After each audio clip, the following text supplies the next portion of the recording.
Hello, Reed Spring Wolves. This is the February post-board meeting update. I want to just take a few minutes to recap tonight's board meeting. We had a relatively short board meeting, albeit a good one, and I cannot believe we are heading into March and plugging away and getting ready for spring break. There's a lot of learning to happen in these next few weeks.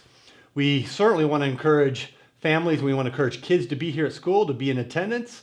I know our teachers and our instructional staff have prepared really quality lessons to engage our kids over the remaining parts of this semester. So we want to just encourage all kids to be here at school and to have a wonderful learning experience.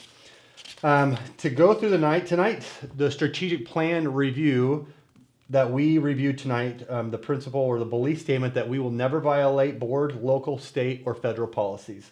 Not a lot of discussions on that one, kind of black and white. We discussed a few different events that are going to be coming up. We want you to be aware of. The first thing is that in the state of Missouri, during the month, a couple different months in the winter time, we recognize the Board of Education in Missouri.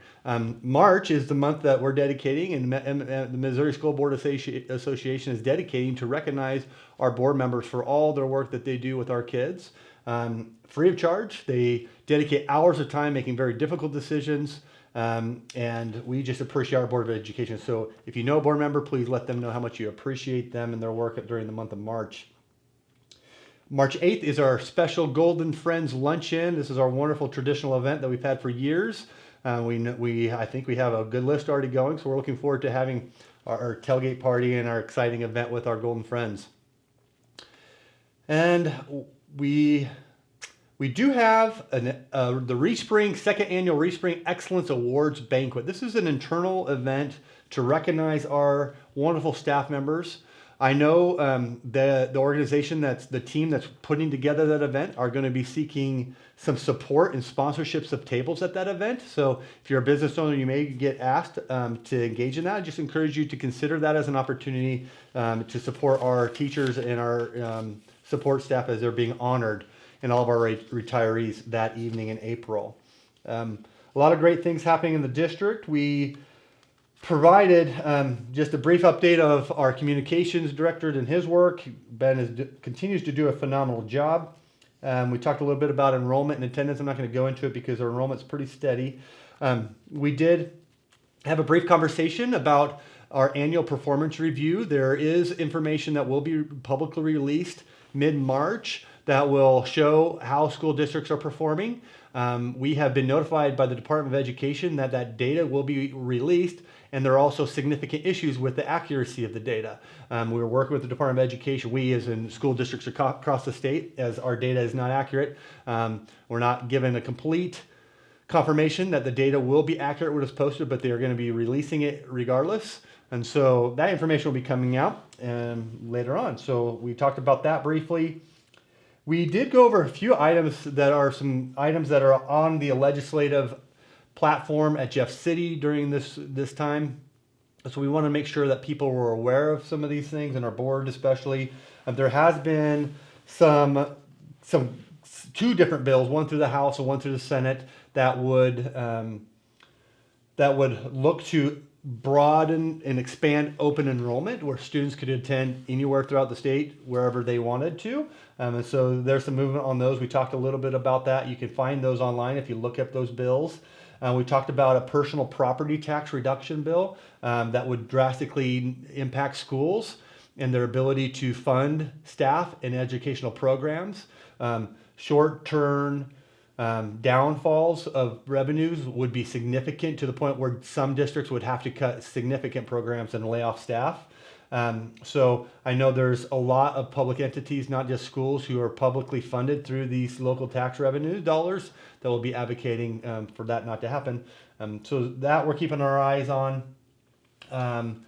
There are some other bills. I think that one was one of the big one that we were really keeping a tune of. There also has been some conversation at Jeff City to try to get some senators were trying to get passed a bill that would not allow schools to have the autonomy to create flexible calendars, school calendars.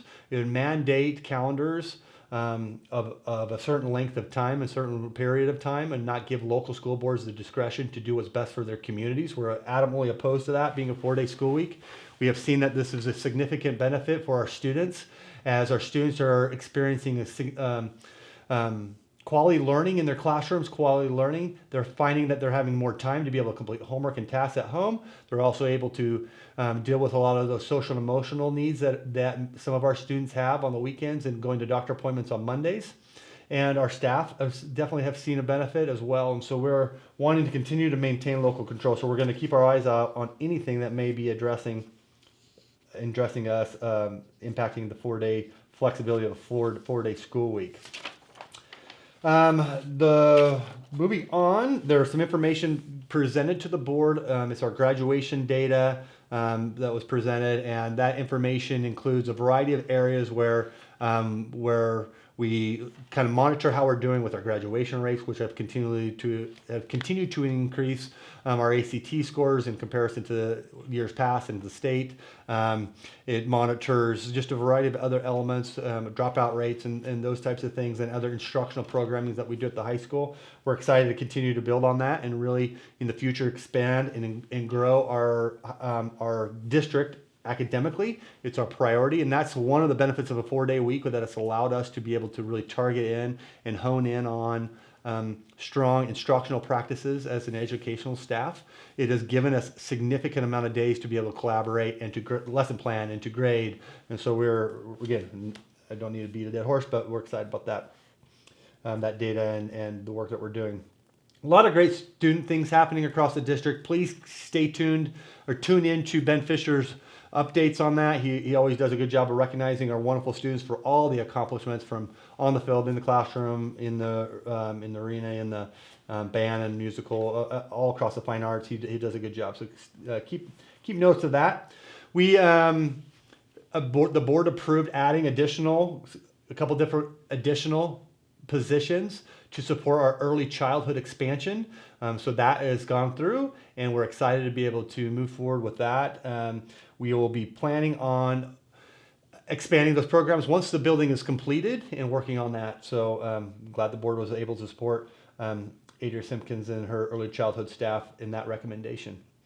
The Parents as Teacher program also will be adding another half-time staff member. This was also part of our strategic plan goal to expand Parents as Teachers to now we'll have two full-time Parents as Teacher educators and one part-time to service you all or everyone within our community that needs their support. This is also a great way to market our early childhood program to allow these educators to get into the homes and have group sessions and small group sessions and individual group meetings at homes with families so that we can know who those kiddos are to get them tapped into our early childhood program.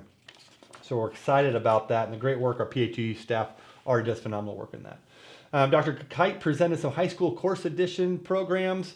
One of those is our workforce or our engineering program. And so we're really excited to build that career center, have the career center completed and start working towards building an engineering program.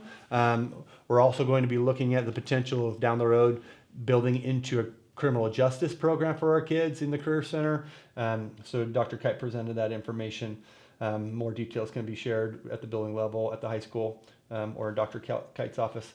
And then finally, the board did approve the school calendar for the next school year.